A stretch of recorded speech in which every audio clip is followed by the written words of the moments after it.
Assalamualaikum warahmatullahi wabarakatuh. Bila kita sudah lama tidak bertemu, tentunya macam-macam yang kita nak cakap.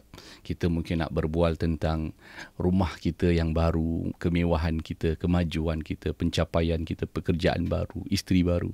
Ataupun kita mungkin nak cerita tentang kesedihan kita nak cerita tentang mungkin kita keluar masuk hospital, kita kini jaga orang tua yang sakit, pasangan kita sekarang dah keluar masuk hospital, kita pun ceritakan tentang kesusahan. Berlumba-lumba orang yang dengar pun cakap tentang kemewahan dia, mungkin kesusahan dia, sama-sama menangis bagaikan drama dan sebagainya.